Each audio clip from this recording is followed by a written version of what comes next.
So overall, our analysis revealed 7 key themes, which are shown here, along with the percentage of participating companies that mentioned them at least once in their responses. And that's important to note because many times companies might have highlighted 2 or 3 issues surrounding talent or 2 issues surrounding transformation. But this is just across the companies that participated, what proportion of them indicated these themes at least once.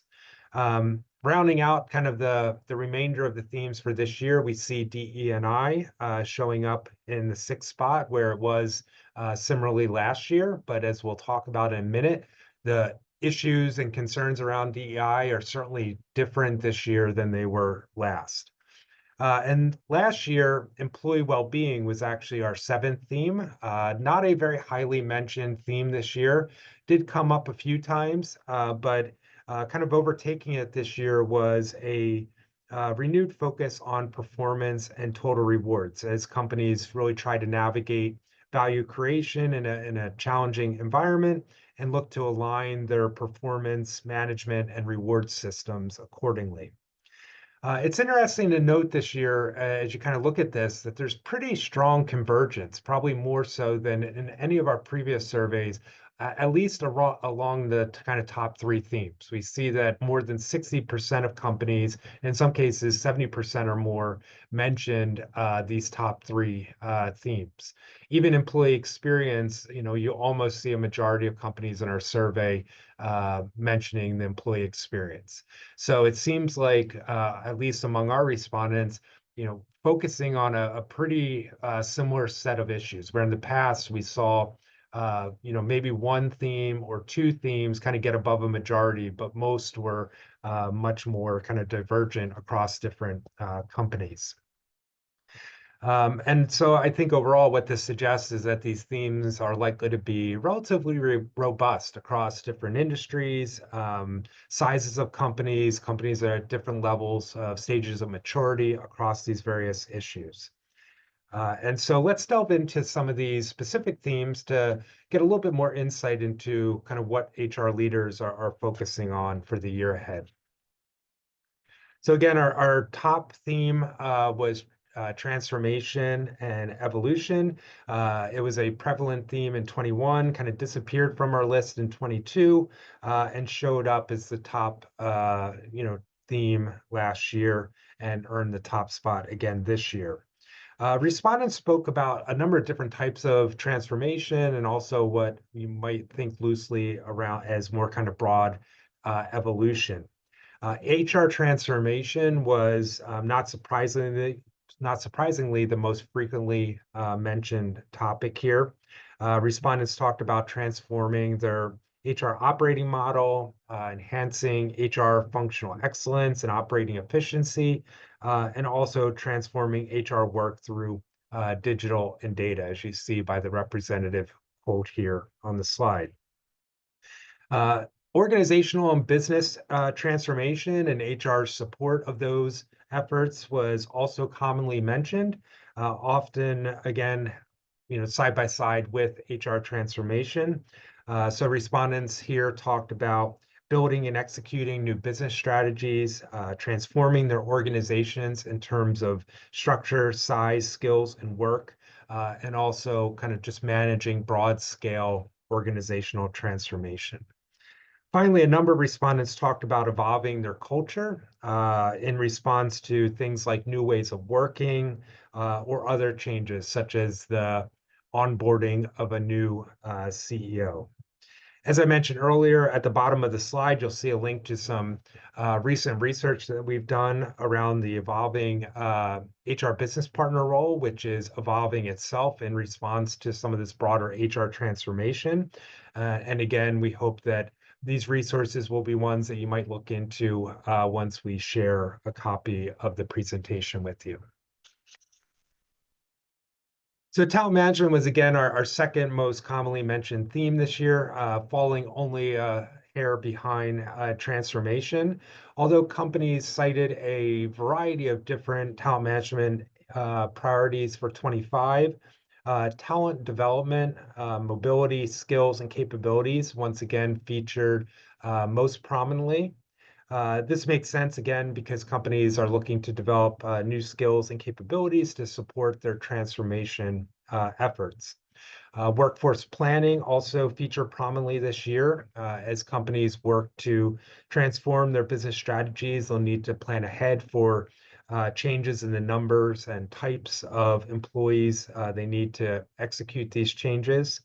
And finally, talent acquisition and retention featured a little bit less prominently this year than maybe in some of the past years, but was still among the most commonly mentioned talent management priorities.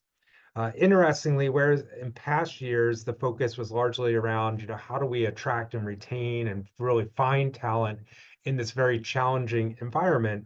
Uh, this year, we actually saw participants, as I mentioned earlier, raising some new concerns around things like the Great Stay and what that means for talent mobility and development.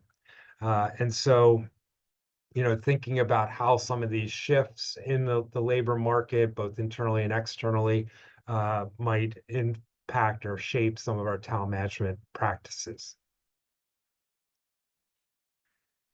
Leadership development and succession planning was this year's third most commonly mentioned theme, up from number 5 last year. Uh, Many respondents specifically mentioned a focus on building leadership capability in 2025. For example, one respondent said they're focused on people leaders, specifically building skill, shifting mindset, holding them accountable to amplify and grow talent. Another respondent said that they're focused specifically on building rapid change capabilities among their leaders. Kind of looking beyond just development, respondents also mentioned a focus on succession and pipeline building. For example, one respondent said they're focused on really kind of moving the talent discussion from succession more to progression. How do we get people the right experiences earlier in their career? Another mentioned that they're really focused on succession for key roles across the enterprise. So not necessarily just leadership, but really looking at those key roles, critical talent throughout the organization. Again, this theme, I think tracks very closely with the kind of overarching theme around transformation. As companies transform, they'll need to focus on building new leader capabilities and ensuring succession for roles that are critical to executing the transformation.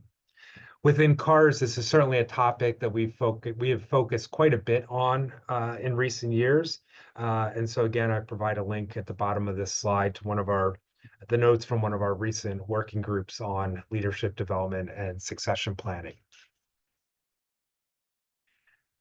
Employee experience was the number 2 theme in 23. It dropped down a few places to number 4 in last year's survey and kind of held constant there this year. Within this broad area of employee experience, respondents mentioned kind of several different issues.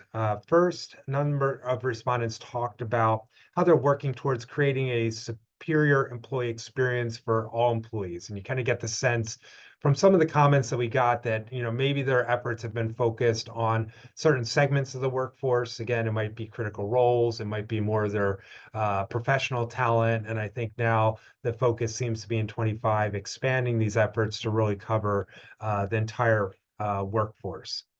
For example, one response said in 25, they're going to evolve and improve the employee experience by leveraging data technology and collaboration tools. So part of it might also be in the how companies are thinking about going about this in 25. Given rising rates of labor action and employee activism, several respondents also spoke about continued focus on employee relations and labor relations, particularly among their frontline workforces. And finally, a number of companies mentioned that they're focused on strengthening employee engagement in 2025. These efforts, based on the comments, seem pretty targeted. For example, some respondents highlighted efforts to really increase engagement, specifically among their frontline workers or workers in specific settings like plants. Others mentioned a focus on how to sustain engagement among a more kind of distributed or decentralized workforce. So overall, what seems to be evident is that some of that work that really kind of started up a few years back around the employee experience is ongoing and is being kind of further refined in the year ahead. As I mentioned earlier, technology has been a theme that has kind of shown up in prior surveys, but this year the focus was really clearly on AI adoption and its impact.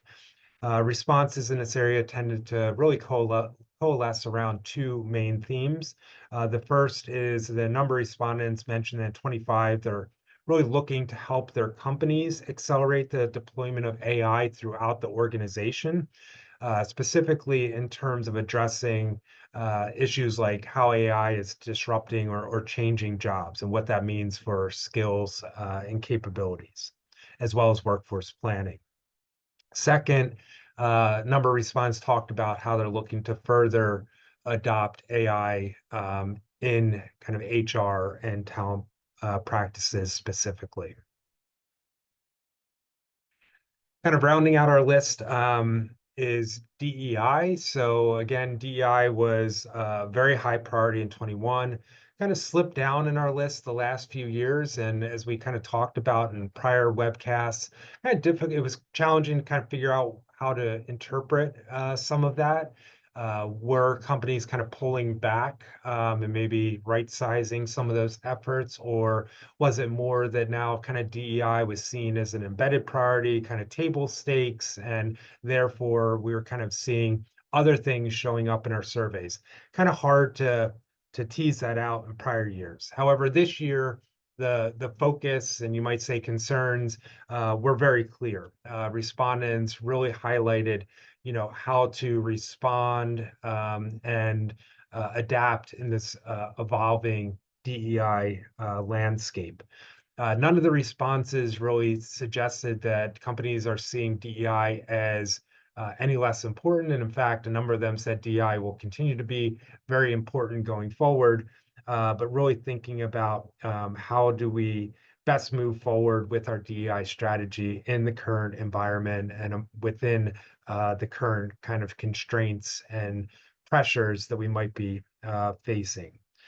And some of the responses, interestingly, even highlighted how some companies are maybe starting to rethink their DI strategy. For example, one respondent said that in 2025, they're really going to be focused on integrating equity and inclusion into the way that they work. So maybe moving away from some specific programming into more, how do we just really embed this into the fabric of the organization?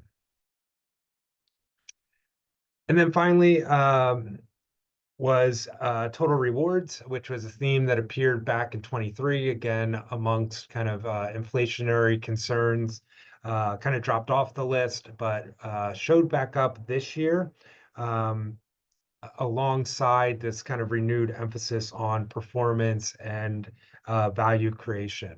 I thought that the quote highlighted here really kind of captured the essence of most of the comments that we received within this theme.